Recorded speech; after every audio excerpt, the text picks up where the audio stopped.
Bonjour à tous. Je vois qu'il y a encore des participants qui arrivent. Ils vont prendre en cours de route, puis on aura le replay. Donc moi, je suis pour peut-être commencer par me présenter, donc je suis Thibaut Pley, je suis directeur technique chez Adimeo, en charge du pôle framework DevOps, donc spécialisé dans tout ce qui est application métier et industrialisation de déploiement. Merci à vous d'être là aujourd'hui, pour ce webinaire qui est consacré à une question que se posent beaucoup alors plusieurs profils, des chefs de projet, des responsables digitaux, des architectes logiciels ou des directeurs techniques, à savoir quelle architecture web choisir, pour mon application métier et l'idée aujourd'hui, c'est de se concentrer sur 2 grandes architectures que sont SPA et MPA. Je donne l'acronyme, je vous expliquerai, après la signification. L'idée dans ce webinaire, ça va être de vous aider à comprendre les atouts et les limites de ces 2 approches. L'idée, c'est de vous aider à faire un choix éclairé entre l'une ou l'autre, et en sachant que l'idée, c'est que ce choix soit aligné avec vos enjeux métiers et vos contraintes. Avant ça, je vais vous parler rapidement d'Adimeo, parce que du coup, je suis directeur technique, là-bas. Heu, Adimeo, c'est un cabinet de conseil et de réalisation, digitale. Donc notre métier, c'est de faire du digital votre levier de croissance. Comment ça se traduit? Ça se traduit par différents métiers. Donc on fait à la fois du conseil et de la stratégie digitale. On a également un studio pour le design et l'innovation avec tout ce qui est expérience utilisateur notamment. On travaille aussi, dans le marketing digital et la partie que je représente aujourd'hui, heu, concerne la production technique, que ça soit, du site éditorial, ou institutionnel, de l'application métier, de l'application mobile, et on maintient également, différents sites et applications en conditions opérationnelles. Au programme du coup, on va parler, donc d'architecture, SPA, MPA, on va en reparler. On va parler des contextes, on va présenter, les 2 architectures à c'est pour essayer de les comprendre et ce qui nous intéresse, c'est aussi de comprendre les différents critères de choix, à la fois stratégiques et techniques, heu, pour permettre justement d'avoir un choix éclairé. On va parler, un petit peu d'exemples également. Je vais vous montrer un exemple de chacune des 2 architectures pour que ça soit un peu plus concret pour vous. Et puis on va essayer de s'attarder à répondre à la question de comment bien choisir justement entre ces 2 architectures. Et on finira par une petite session de questions, si vous avez, avec des réponses bien sûr, heu, en fin de session. Donc le constat aujourd'hui, il est assez simple, c'est qu'on a des usages numériques qui ont beaucoup évolué et on a des utilisateurs qui attendent des interfaces toujours plus rapides, intuitives, et qui soient disponibles sur différents supports, voire même parfois accessibles hors connexion. Et donc de là, on a 2 grandes architectures en fait qui s'affrontent. Le SPA qui signifie Single Page Application, on ira dans le détail après, et le MPA, le Multi-Page Application. Et ces choix, on a un impact direct, sur, notre expérience utilisateur, et le référencement naturel, le budget, du projet et la capacité à faire évoluer la solution dans le temps. Donc c'est un choix, qui, doit se faire de manière éclairée et qui est stratégique justement pour la bonne continuité du projet, le bon maintien du projet dans le temps. D'autant plus si ce projet est amené à évoluer, ce qui est souvent le cas pour les applications métiers, mais également pour les sites éditoriaux, également. Donc on va travailler là-dessus. Alors commençons par comprendre un petit peu les 2 architectures, et leurs différences. Donc on a parlé architecture SPA pour Single Page Application. L'idée, c'est d'avoir un chargement initial unique, donc une page unique, d'où le single page et ensuite, alors je travaille je j'ai parlé un peu de termes techniques, de faire ensuite que cette page unique, elle fasse des interactions avec ce qu'on appelle des API, en tout cas pour aller récupérer des données et en fait l'application, le site est construit ce qu'on appelle côté client, donc par le navigateur. Donc c'est pas le serveur qui va construire le rendu de la page, c'est le navigateur du client, que ce soit un navigateur web, Firefox, Chrome, Edge ou sur votre, smartphone, pareil, le même navigateur. Les technologies qu'on va rencontrer sur cette architecture SPA, ça va être très orienté, ce qu'on appelle sur des technologies front, on appelle ça comme ça. Donc ça va être beaucoup à base de JavaScript. On a des frameworks qui existent, React, Angular, Vue, heu et donc on a différentes applications qui s'appuie sur ces architectures que vous connaissez bien, type Gmail, Netflix, Airbnb. Il faut savoir que, l'architecture SPA s'appuie sur ce qu'on appelle des API serveurs, donc qui sont côté back et qui, elles, délivrent de la donnée. Sans ces API serveurs, donc sans cette partie, transmission de la donnée, votre application, peut pas forcément vous afficher grand-chose. La mécanique de l'architecture MPA, donc pour multi-page application, c'est que la grosse différence, c'est que les pages sont générées côté serveur. Donc c'est le serveur qui génère le rendu de la page et qui le livre au navigateur qui l'interprète. Donc ça veut dire quoi? Ça veut dire dans les conséquences de cette architecture, c'est que, chaque nouvelle page implique une nouvelle requête HTTP, vers le serveur pour accéder à de nouveaux contenus et le rendu de ce contenu et ensuite pour que la navigateur puisse l'interpréter. Les technologies qu'on va trouver, ça va être très orienté du PHP, avec des frameworks, hein, que ça soit du Symfony, Laravel ou autre. Ça va être également du Node, du Ruby, Java, ça peut fonctionner également. Donc c'est des technologies qui sont très orientées back et qui, encore une fois, génèrent le rendu et le délivrent au navigateur qui a plus qu'à l'interpréter. Des exemples de sites, Amazon, Wikipédia, les sites institutionnels, pardon. J'ai mis en exemple Nantes Métropole, dont Adimeo s'est chargé récemment. Et en fait, ces technologies, elles servent également aux architectures SPA. On en parlait tout à l'heure. Les architectures SPA ont besoin d'API serveurs et ces API serveurs, potentiellement, sont faites en PHP. Donc, il faut distinguer l'architecture de la technologie. Ce sont deux choses différentes. Mais ce que je vous présente ici, c'est pour telle ou telle architecture, voilà les technologies dominantes.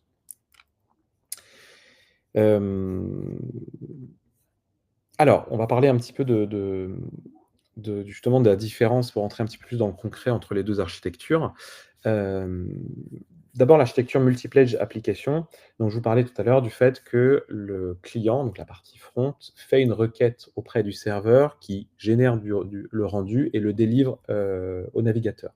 Pour générer ce rendu, le serveur fait appel à, une base de données, à des services tiers également pour, récupérer les données et ensuite, générer tout le contenu, la construction de la page pour le délivrer. Ce que ça implique, c'est qu'effectivement, il y a une requête à chaque nouveau clic ou interaction de l'utilisateur. On peut prendre des petits raccourcis en instaurant des sous-parties rendues côté navigateur, mais c'est plutôt à la marge. L'intérêt de cette architecture-là, c'est qu'elle est simple à gérer et sa mise en œuvre est plus simple qu'une architecture SPA en comparaison. L'autre intérêt aussi de cette architecture, c'est qu'on a un référencement naturel plus facile à mettre en place. Donc pour rappel, le référencement naturel, donc les différents robots type Google qui vont passer, vont en fait simuler un utilisateur, mais ils vont pas forcément simuler un navigateur. Alors les robots, s'améliorent de ce côté-là, mais donc ils vont se contenter finalement de se dire: Je lance ma requête, je vois ce que le serveur me répond et je vais aller voir dans ce contenu les mots-clés, le contenu de la page, le texte finalement, tout l'éditorial qui m'intéresse pour référencer, ce site ou cette page. Heu, on va voir côté SPA que c'est un petit peu différent. On a des temps de chargement initiaux qui sont optimisés puisque pour le coup, on ne charge que le contenu qu'on s'apprête à délivrer, à afficher, et donc c'est particulièrement adapté pour des utilisateurs qui ont un faible débit internet, notamment pour le chargement initial. De l'autre côté, on a l'architecture SPA. Le fonctionnement a des similitudes, mais a aussi des différences. Donc on a cette fameuse requête initiale, on demande, j'ai besoin. C'est un peu comme si je faisais une comparaison, c'est comme si vous téléchargez une application sur le Play Store ou, l'App Store ou Apple. En fait, vous téléchargez l'application, au moment où vous allez sur l'URL. Elle est chargée sur votre navigateur et ensuite c'est le navigateur qui s'occupe de la suite et qui fait des requêtes à intervalles réguliers en fonction de vos interactions ou de l'interaction utilisateur pour aller chercher les données manquantes et à partir de ces données, de venir construire l'élément visuel qui correspond. Donc c'est l'équivalent d'une application mobile, mais qui est téléchargée, quand vous saisissez, l'adresse dans votre navigateur. Hem, donc ce qui est intéressant dans cette architecture, c'est qu'il y a une fluidité qui est vraiment accrue, après le chargement initial. On ne voit plus les chargements, vraiment de pages, on voit plus, alors bon, avec la fibre, ça se voit un peu moins, de nos jours, donc c'est tant mieux. On voit plus cette petit écran blanc entre les deux chargements de page parce que du coup, c'est une partie du contenu de la page qui vient se recharger. Donc du coup, ça améliore tout ça l'expérience utilisateur. On peut avoir facilement des blocs qui se rechargent, des contenus qui viennent, popper par-dessus, qui viennent s'ajouter. C'est très fluide.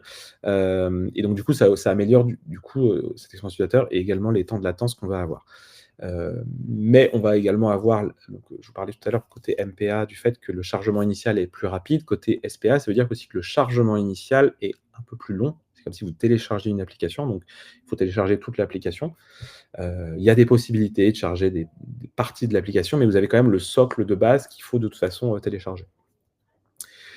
Ça reste de l'ordre de la seconde, hein. On n'est pas sur des grosses différences. Mais voilà, c'est un élément clé qu'il faut prendre en compte parce qu'on le sait, l'utilisateur, c'est sa première navigation sur le site internet qui lui fait prendre conscience un peu de la qualité du site et de la réactivité du site.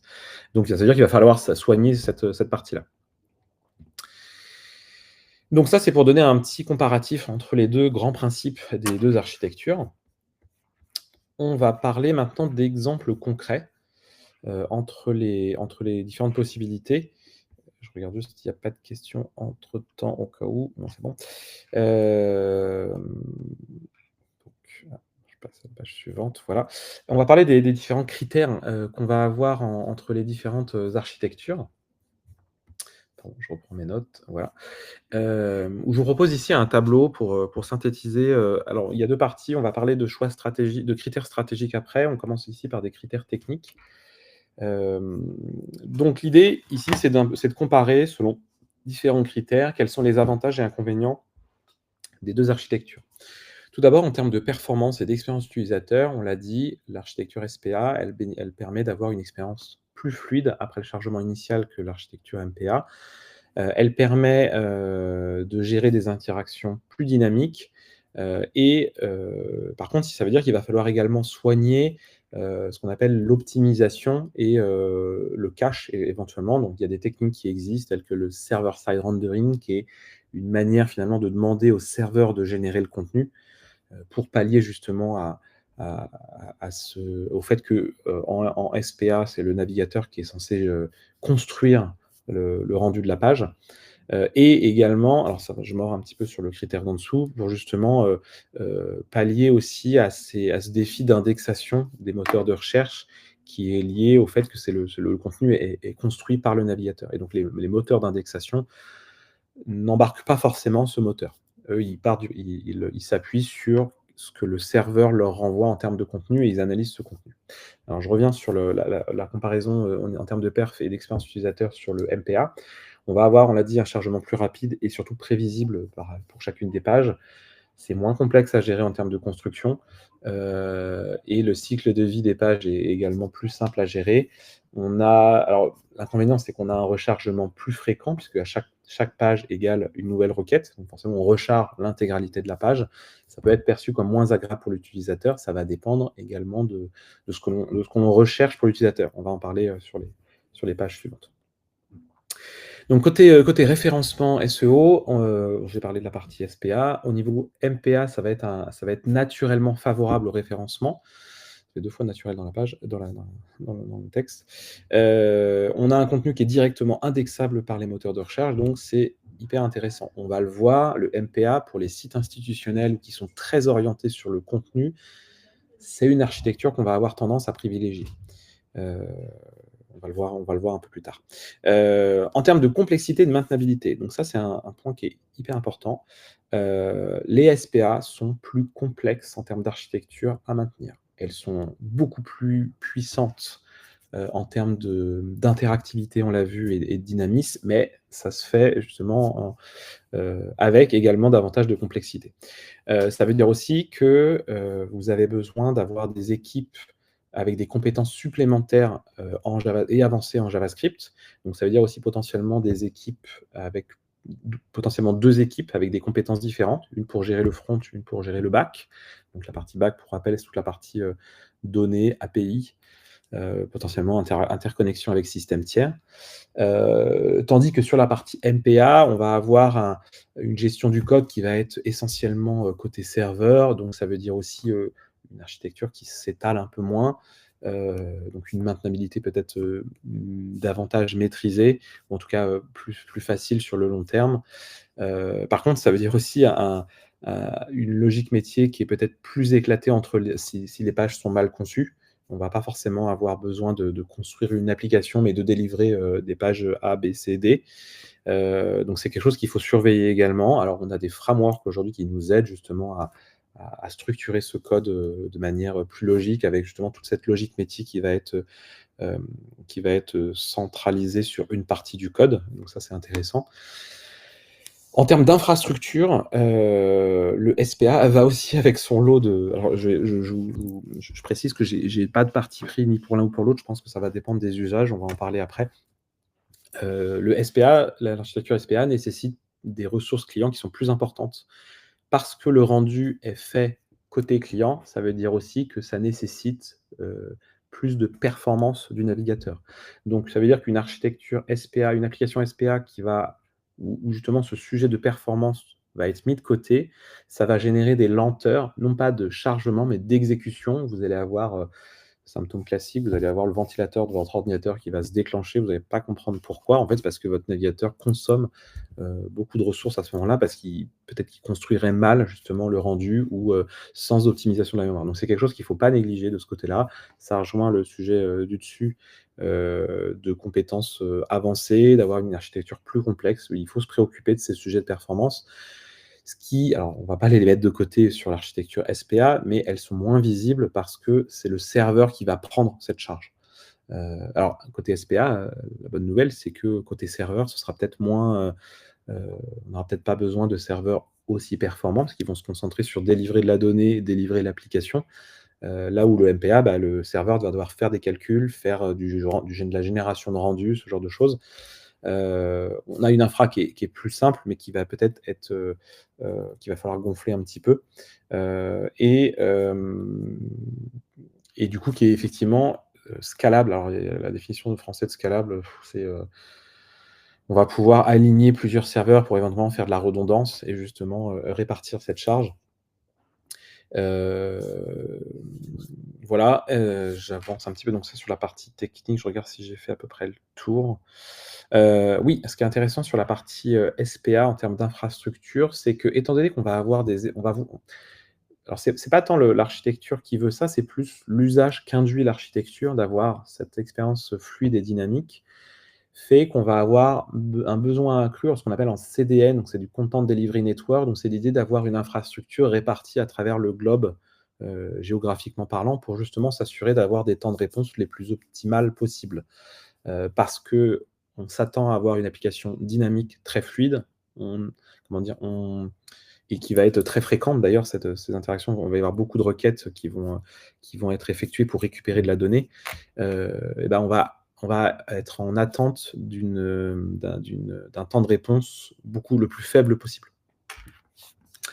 Donc c'est des logiques en tout cas qui vont souvent intervenir.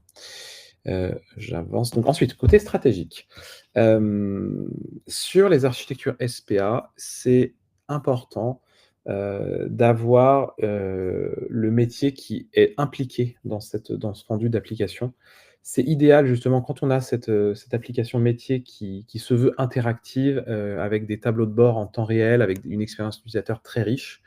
Donc si, votre besoin métier initial, c'est justement d'avoir, on va le voir, hein, des utilisateurs qui passent du temps sur votre application, le SPA est une bonne option. Parce que ça devient vraiment un outil, qu'on va utiliser au quotidien, pendant peut-être plusieurs, dizaines de minutes, voire plusieurs heures. Donc on veut de la réactivité, on veut de l'interaction. Ça devient un outil de travail, pour le coup. Là où le MPA est plus adapté, on parlait tout à l'heure, aux sites à fort contenu, au e-commerce, ça marche très bien aussi. On parlait de sites éditoriaux, institutionnels, où finalement on va délivrer de l'information et l'utilisateur, il va lire cette information, mais il a pas forcément besoin d'interagir avec. C'est la grosse différence. En termes d'évolutivité, le SPA va nécessiter une bonne agilité fonctionnelle pour avoir des cycles d'évolution rapides et fréquents. Donc ça veut dire aussi que, On va privilégier notamment, de l'agilité, des méthodes agiles, Scrum ou éventuellement de l'extrême.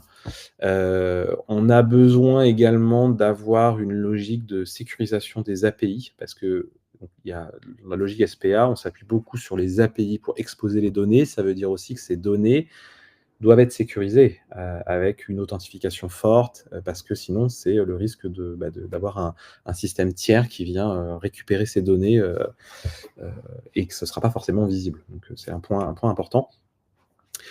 Sur les architectures MPA, on va avoir des évolutions qui sont généralement plus structurées, linéaires, avec, des releases peut-être, semestriels, annuels, ou plus fréquents en fonction de votre rythme d'évolution.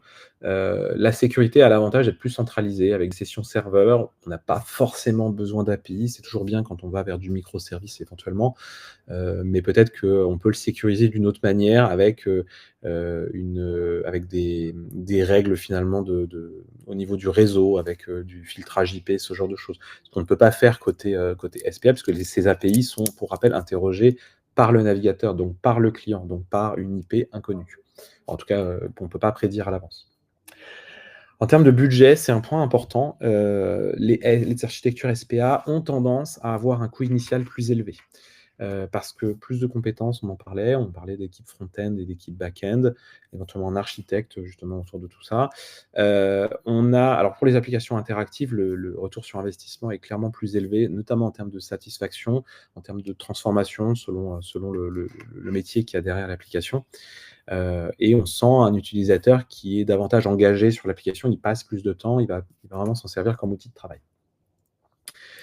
À l'inverse, côté MPA, on a un investissement initial qui est peut-être plus modéré, en tout cas plus facilement, la prise en main est plus facile par les équipes. On peut avoir des équipes dédiées ou full stack ou plus orientées back-end, ça fonctionne. Le ROI va être calculé de manière différente, notamment sur des projets traditionnels type e-commerce ou ce genre de choses. En termes de coût de maintenance, il faut le savoir, les architectures MPA sont plus coûteuses, il faut le dire. Alors c'est vrai que j'ai l'impression de ne pas défendre le SPA, mais en fait, en termes de je le disais au début, hein, si votre, sujet, c'est l'interactivité, c'est d'avoir une expérience riche, très riche et vraiment une application où l'utilisateur il va passer du temps sur cette application, il va s'en servir vraiment comme outil de travail, heu oui, le coût sera plus élevé, mais ça reste une architecture qui est beaucoup plus intéressante en termes de résultats. Pourquoi cette maintenabilité, elle est plus coûteuse dans le temps? On parlait d'équipes dédiées, on a la complexité qui croît, parce que dès que vous avez des nouveaux composants qui sont rajoutés pour des nouveaux besoins, ça veut dire qu'il faut les faire cohabiter avec les autres. Il faut savoir aussi que les frameworks front ont un petit peu moins de recul aujourd'hui que les frameworks back. Alors, ils ont peut-être, il y a quoi? 10 ans d'écart facile. Donc ça veut dire aussi les frameworks front ont une tendance à être mis à jour plus régulièrement. Il y a une dynamique très forte en ce moment sur les frameworks front. Là où sur le MPA, on a une maintenabilité qui existe, mais qui est plus simple sur le long terme avec des coûts qui sont plus prévisibles. Voilà. Mais qui répondent pas aux mêmes besoins pour le coup. Je vais vous parler d'exemples concrets pour essayer de vous illustrer, ça. On va d'abord commencer par une application avec une architecture SPA que vous connaissez peut-être, qui s'appelle Trello, en tout cas, je m'en suis souvent servi. Trello, c'est un outil de travail et finalement l'objectif de Trello, c'est d'offrir une expérience utilisateur qui soit fluide, interactive, intuitive, où la page n'est pas rechargée parce que c'est le genre d'application que vous allez laisser ouvert sur votre navigateur, avec lequel vous allez travailler toute la journée dessus. Le principe, c'est de faire des listes de choses à faire, hein, des plans d'action et finalement l'idée, il y a aussi ce côté satisfaction de voir une tâche qui est terminée, on la passe à: «OK, je l'ai terminée». Donc on va interagir fortement avec cette application.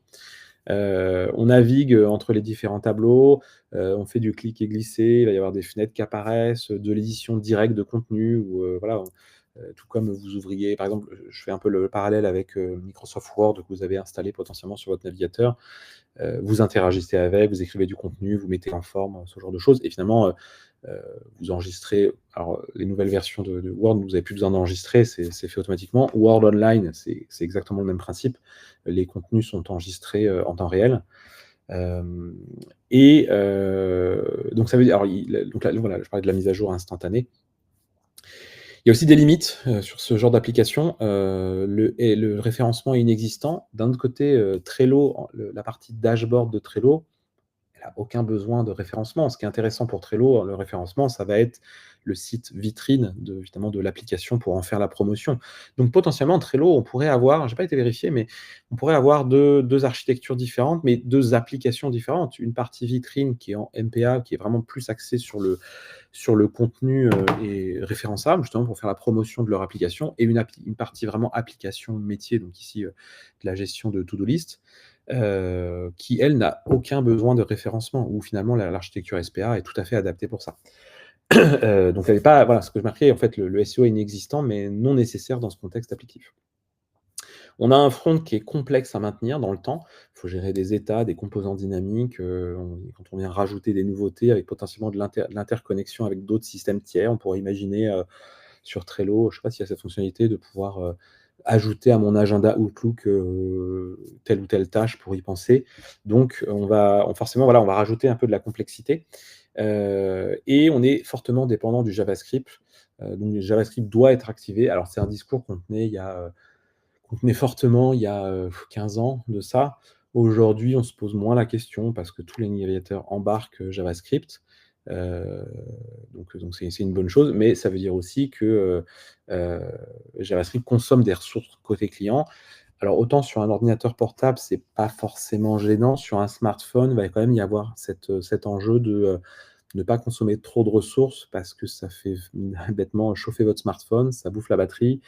Vous avez peut-être une connexion réseau qui est pas forcément, très bonne, donc ça va ralentir les chargements. Donc voilà, faut penser à ces éléments-là. Il me semble que Trello a fait le choix du coup justement pour pallier à ça, de faire une application mobile native justement pour, ne pas avoir à porter, cette application-là. Malgré tout, le SPA est possible à faire justement, sur application mobile sans devoir faire une application native, codée justement, soit en Java, soit justement je me souviens plus, Apple, le langage, mais voilà, on n'est pas obligé de faire du code natif. Ensuite, un exemple d'architecture SPA, j'ai pris la Cour de cassation, qui est un site institutionnel public. L'objectif de la Cour de cassation, c'est de fournir un accès fiable et structuré justement à un large public et à un large contenu juridique. Ce qui est important finalement sur la Cour de cassation, c'est que ça soit lisible et que finalement on ait un très bon référencement naturel pour justement, on a de nombreuses pages avec des contenus, donc finalement le point d'entrée de l'utilisateur, c'est pas, l'adresse principale de la Cour de cassation, finalement, c'est via les moteurs de recherche sur telle ou telle ordonnance, tel ou tel cas de figure. Donc chaque page a sa propre URL. Ça peut être valable aussi pour les architectures SPA, mais c'est plus un leurre qu'autre chose. Donc chaque page a sa propre URL qui facilite l'indexation par les moteurs de recherche. On a une architecture qui est simple, robuste, qui est basée sur un serveur, alors qui est potentiellement répliqué, hein, selon la charge, qui est adapté à un environnement où le contenu prime sur l'interactivité. On a une navigation qui est claire, qui est pas forcément dépendante du JavaScript. Ça veut pas dire qu'il y en a pas, mais ça veut dire qu'en fait, il est plutôt, mineur en termes de présence. Donc je mettais d'ailleurs sur le contenu, je mettais voilà, on a un menu de navigation, on a du contenu éditorial, on a une barre de recherche, mais qui a une vous verrez enfin si vous faites le test, vous verrez, il y a une faible interaction avec l'utilisateur, il y a quelques filtres, mais ça reste plutôt léger. Les limites justement de cet exemple, on a une expérience utilisateur qui est un peu moins fluide pardon, c'est pas forcément ce qu'on recherche, mais alors, hem, encore une fois avec la fibre on le voit beaucoup moins, mais si vous en fonction de la qualité de votre connexion, vous verrez en passant d'une page à l'autre, il y a ce petit temps où, il y a une page blanche, ça dure une microseconde justement qui est très symptomatique du fait qu'on recharge l'intégralité de la page. Hem, on a peu d'interactions dynamiques, faut qu'on rajoute du JavaScript, pour ça, mais qui est plutôt mineur, on le disait. On a une structure qui est un peu plus rigide à faire évoluer, notamment quand on rajoute certaines fonctionnalités. Par exemple, là, je prenais l'exemple du moteur de recherche avec le système de filtrage instantané. Il n'est pas instantané aujourd'hui sur cette page-là. Aujourd'hui, il faut que vous cochiez vos critères, puis vous recliquiez sur «Je veux rechercher». Là où sur une application dynamique, on s'attendrait à ce que, je coche un critère supplémentaire, bah, mes résultats se rechargent tout de suite et je ne recharge pas l'intégralité de la page pour ça, là où ici c'est le cas. Alors l'hybride est possible, hein, on peut justement faire évoluer, ce composant-là en particulier, mais ça voilà, ça c'est la structure est un petit peu plus rigide et ça demande un peu plus de complexité. Alors, on peut se poser la question à présent de une fois qu'on a vu tout ça, on a compris un peu les grandes différences entre les 2 architectures, de comment choisir entre ces 2 architectures. On est en partie répondu, heu, lorsqu'on a présenté les différents critères techniques et stratégiques. Je vous propose différentes, questions à se poser, avec ce tableau récapitulatif que vous pourrez garder de côté. Si votre critère numéro un, c'est d'avoir une interactivité forte, on parlait tout à l'heure c'est une véritable application que vous apprêtez à faire. Votre utilisateur, il s'en sert comme outil de travail, ça lui apporte pour un usage, ça lui apporte hem, il y a vraiment une utilité forte, ça répond à un besoin fort chez lui. Clairement, l'architecture SPA est probablement la bonne solution. L'architecture MPA, c'est pas impossible, mais ça va être assez limité sans rajouter du JavaScript additionnel en surcouche. Ça veut dire que ça complexifie aussi la construction. Alors je vois qu'il y a une question, ah bah, OK, je la garde pour la fin. Je la garde pour la fin, j'ai la réponse, hein, oui, pas de problème. Hem, En termes de référencement, on va avoir tendance si le référencement est vraiment votre critère numéro un, ou en tout cas un des critères très forts, l'architecture MPA a du sens, clairement. Le contenu est nativement, bien indexé. La partie SPA, c'est pas impossible, mais ça nécessite une expertise front-end avec des technologies supplémentaires telles que le server-side rendering, ce genre de choses, qui sont plus longs et plus complexes à mettre en place. Donc c'est moins favorable, mais c'est pas impossible.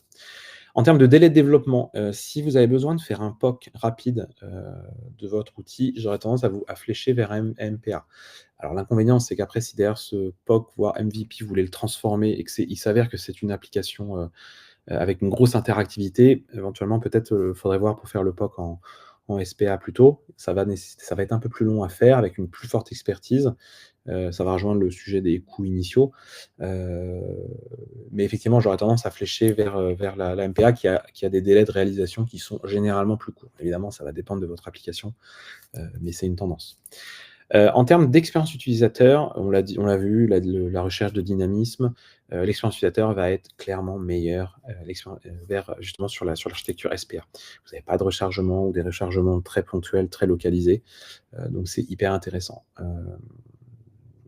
Voilà. En termes de coûts initiaux, bon, je redis ce que j'ai dit, la SPA va avoir une tendance à être plus élevée du fait de multi-compétences, d'une structure, une architecture plus complexe, davantage d'outils à maintenir. Encore une fois, ça dépend de votre application et du besoin qu'il y a derrière, ça reste une tendance. En termes de maintenance à long terme, on en a parlé, il y a tout à l'heure justement, le fait que, on a besoin de suivre, plus régulièrement l'évolution des dépendances front-end et des frameworks. Les frameworks front-end ont grosso modo entre 10 et 15 ans d'âge. Les premiers sont sortis avec, Facebook et Twitter qui ont sorti justement leur framework. Ça reste bien, hein, 10-15 ans, en informatique. Alors, en comparaison, on a des frameworks comme Laravel ou Symfony qui ont 20 ans d'existence, grosso modo. Donc ils ont une petite longueur d'avance. Donc c'est pas un problème en soi, hein, ça veut pas dire que l'un est mieux que l'autre, c'est juste que, on voit, hein, des frameworks comme Symfony sont plus stables, il y a moins de cassures d'une version à l'autre, ils font plus attention à ça. C'est de mieux en mieux côté front, mais on a des mises à jour plus régulières. Je vous prends un exemple, la version 12 de Node, je crois, est sortie en 2021 ou 2022. On est en version 24 qui vient de sortir en 2025. Donc en 3 ans, 4 ans, il y a eu 10 versions de Node qui sont sorties. Alors la politique de version est un peu différente. Ça veut pas dire qu'ils d'une version majeure à l'autre, ils ont tout cassé, mais mine de rien, il faut suivre cette évolution. Là où Symfony, en 3-4 ans, il y a eu, ça doit être, je dirais 2, peut-être 3 majeurs. Allez, on va dire 3 majeurs pour être sûr. Alors avec des vrais changements, mais qui se font et donc il y a une maintenance moins accrue. Et puis enfin, le dernier critère que je vous propose, c'était sur le contenu éditorial riche. Si c'est le cœur de du site ou de l'application que vous vous apprêtez à faire, l'architecture MPA, j'aurais tendance à vous conseiller l'architecture MPA. Parce que vous avez des pages indépendantes, une URL dédiée, on a parlé du référencement naturel, ce genre de choses. Point d'attention, et c'est un point important à noter, c'est des erreurs qu'on a tendance à faire, c'est de choisir une architecture par effet de mode. Je dis ça, notamment, je flèche principalement les SPA sur ce genre de choses. Les développeurs sont très friands de ces nouvelles technos, c'est nouveau, c'est très dynamique, c'est vraiment chouette à développer. C'est un effet de mode, enfin, ça peut être une préférence personnelle ou un effet de mode. Il faut l'argumenter, en fait, derrière. Il faut vous poser d'où la grille que je vous propose au-dessus. Il faut se poser la question de: «Qu'est-ce que je cherche à faire à la fin? Quels sont mes critères, avant ça?» Et ensuite je choisis en fonction de ça et pas en fonction des compétences que j'ai en interne, c'est le deuxième point. Heu, si alors, c'est souvent des choix qu'on fait, hein, de se dire: «Ben, dans mon équipe, j'ai que des développeurs back, donc je vais forcément faire du MPA».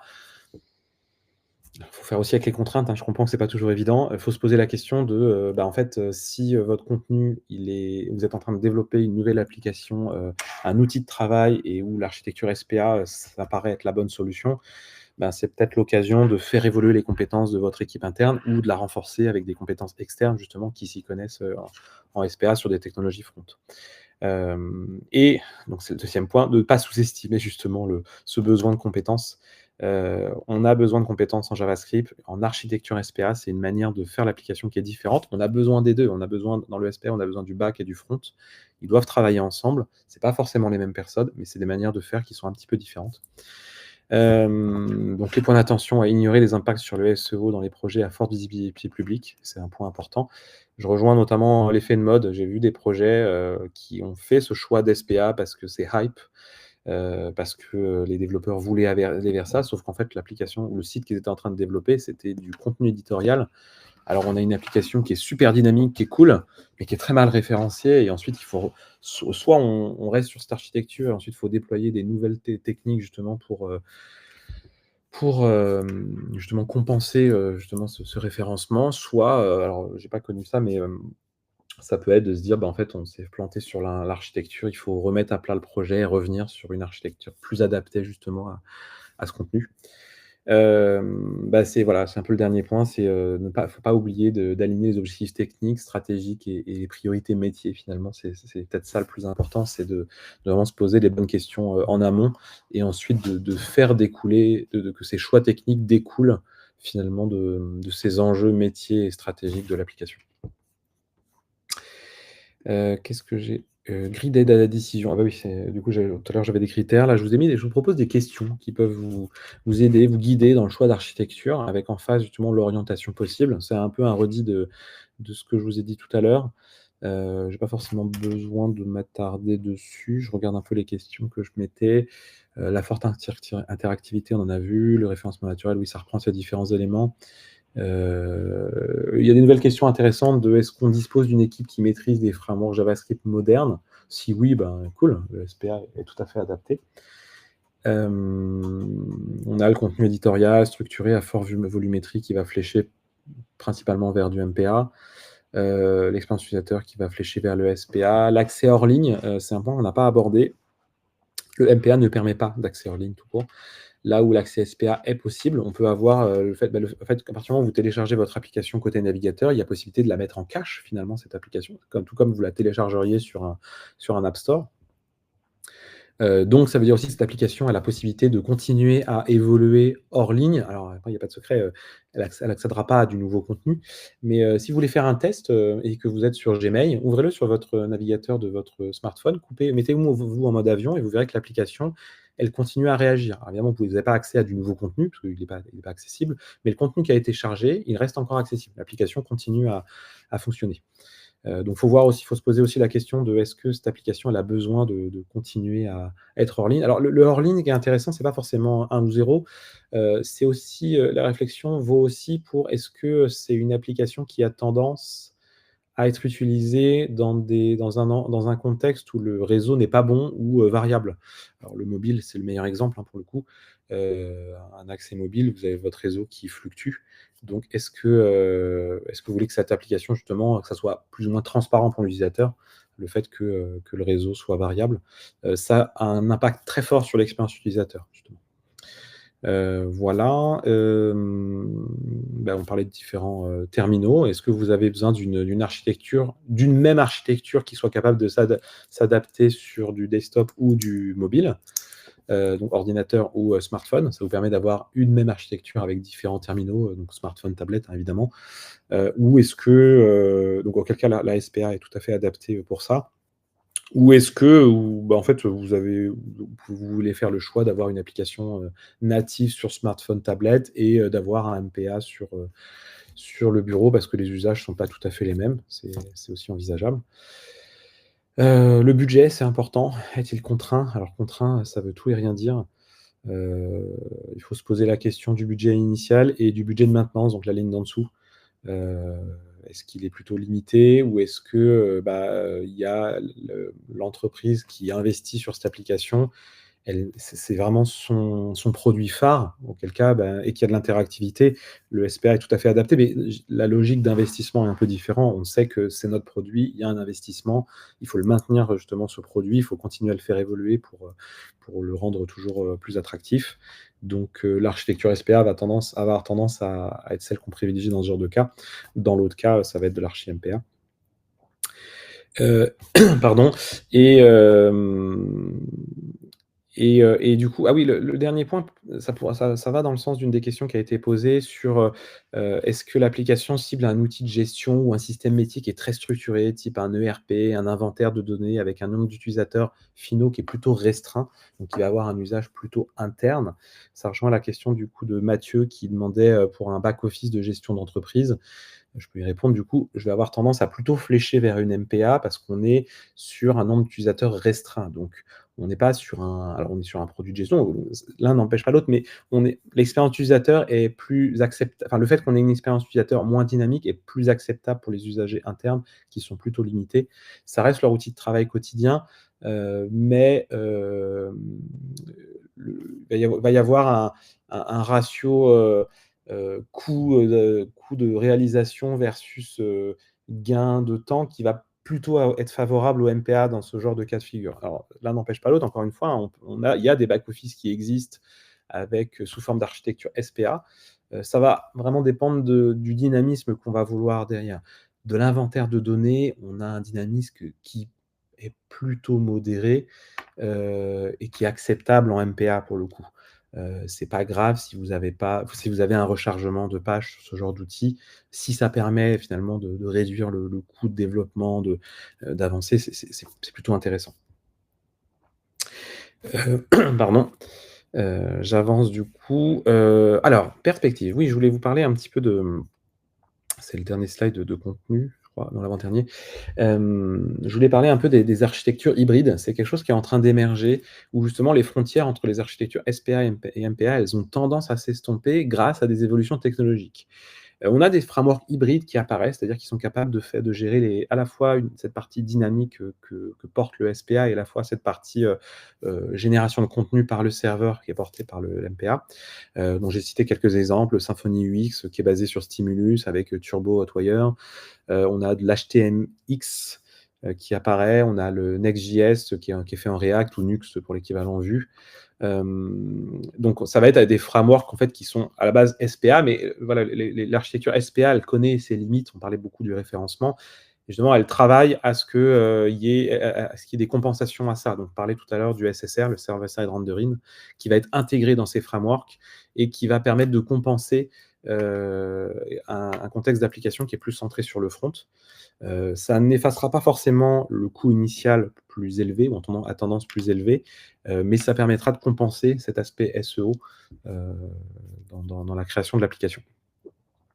Donc c'est des architectures hybrides qui sont en train d'émerger, donc qui apportent encore un petit peu plus de complexité, mais qui permettent finalement de réconcilier les 2 mondes, donc c'est plutôt intéressant.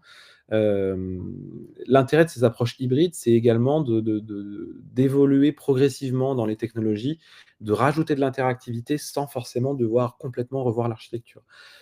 Symfony UX, par exemple, avec Stimulus, on peut le mettre en place sur une architecture MPA. Et ensuite on vient rajouter finalement du dynamisme, côté front, donc côté client, qui va être plutôt, comment dire? À certains endroits, donc assez, localisé, pas forcément toute l'application. Et donc ça permet également une souplesse de montée en charge, donc pour rajouter des fonctionnalités.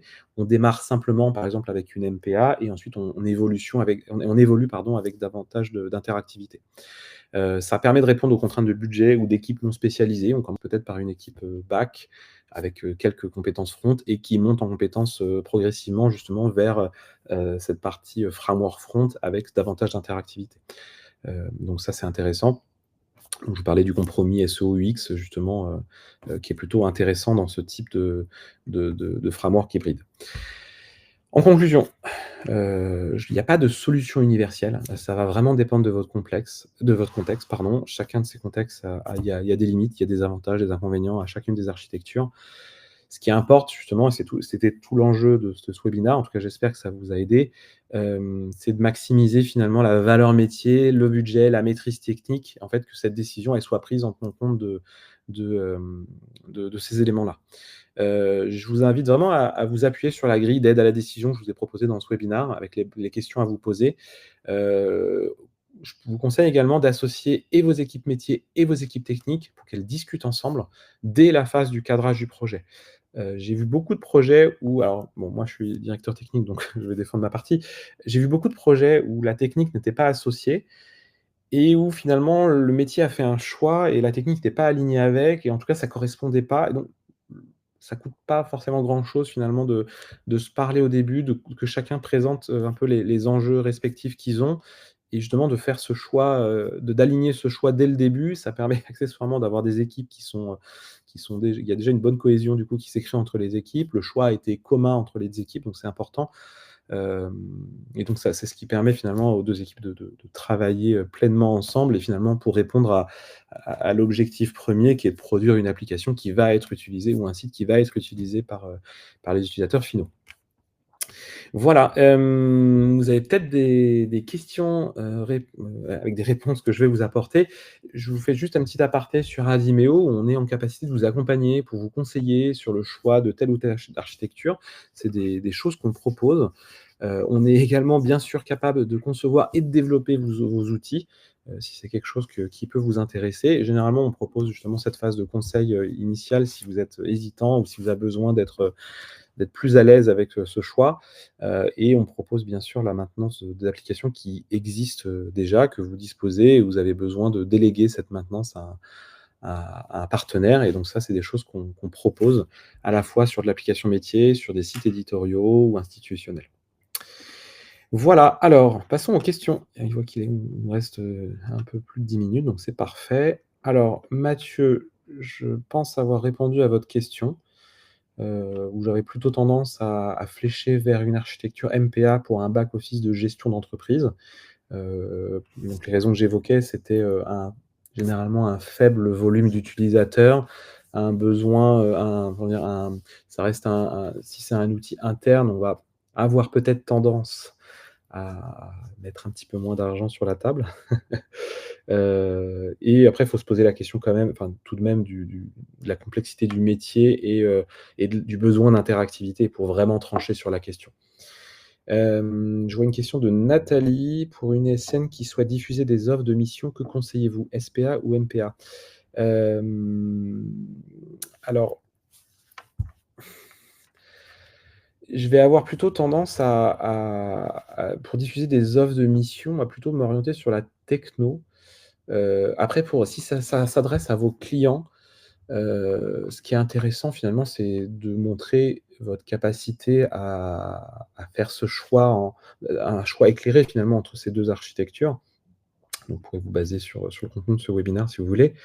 Heu, voilà, je voudrais juste être sûr de bien comprendre votre question, savoir si vous diffusez des offres de mission auprès de candidats ou auprès de clients?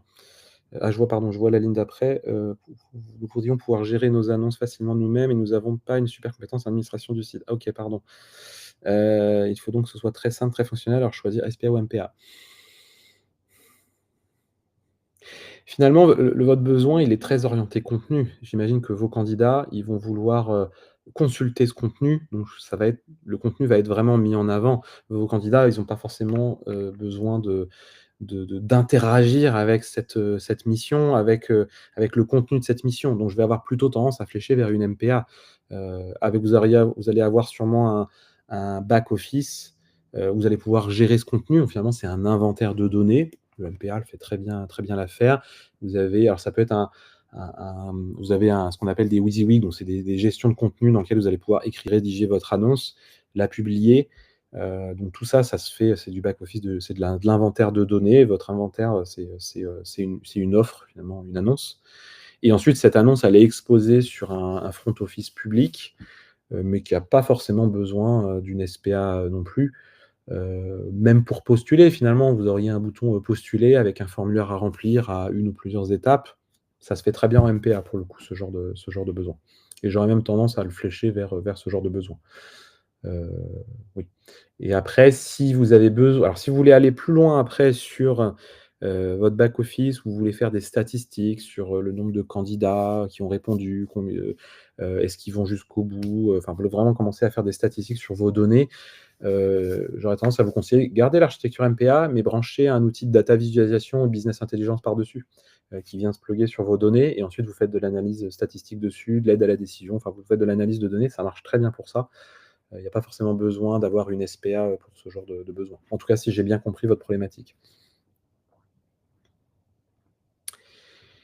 Je vois Didier qui parlait pour un site tour opérateur avec un formulaire à connecter à un CRM.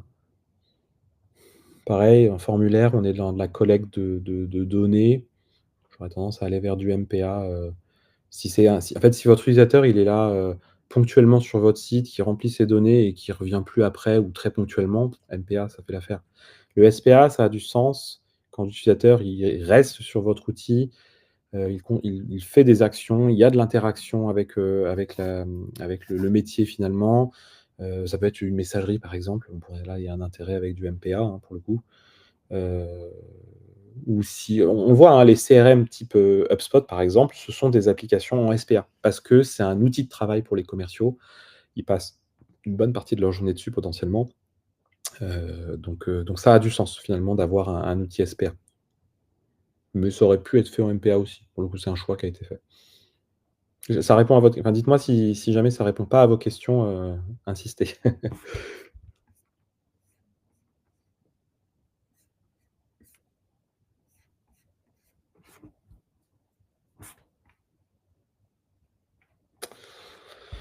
OK, n'hésitez pas, si vous avez d'autres questions à les écrire. Pour votre information, on a d'autres webinars, qui ont lieu, qui sont planifiés, un au mois de juillet, un au mois de septembre. Celui au mois de juillet, donc, on vous propose de réfléchir à la construction d'une roadmap digitale, de partir de la vision et justement, ensuite de descendre à l'exécution. Un au mois de septembre qui va être orienté data visualisation, donc c'est hyper intéressant. Ça fait un rebond à ce que je répondais à Nathalie. L'idée étant de venir, plugger justement un outil de data visualisation pour valoriser vos données et vous aider à décider ou en tout cas à en tirer des conclusions. Donc très intéressant aussi, je vous les recommande. Je reprends la réponse de Didier, où vous en êtes au choix du CRM. Alors le choix du CRM vis-à-vis des architectures SPA, MPA, il y a pas forcément de lien. Il y a pas besoin de choisir un CRM parce qu'il est en SPA ou parce qu'il est en MPA. C'est plus une question de fonctionnalité, de tarifs également, de mode de tarification, abonnement ou licence libératoire, ce genre de choses. Ça dépend vraiment de votre besoin. Heu et si vous avez besoin d'aide sur le sujet, pas de souci aussi pour vous aider, hein, c'est des choses qu'on peut faire. On a une équipe marketing chez Adimeo qui travaille justement sur ces sujets-là, donc hésitez pas pour le coup.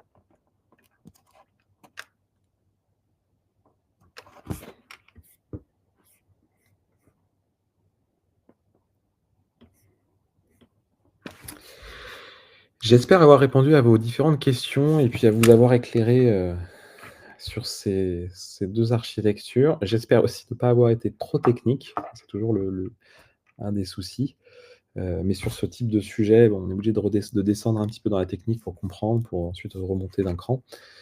Si vous avez pas d'autres questions, je vous propose d'arrêter là. Si vous avez des questions après coup, vous pouvez me contacter également. Je crois qu'il y a mes coordonnées au tout début, du webinar. Heu et puis ou sinon vous pouvez prendre contact avec Adimeo tout court, mais n'hésitez pas.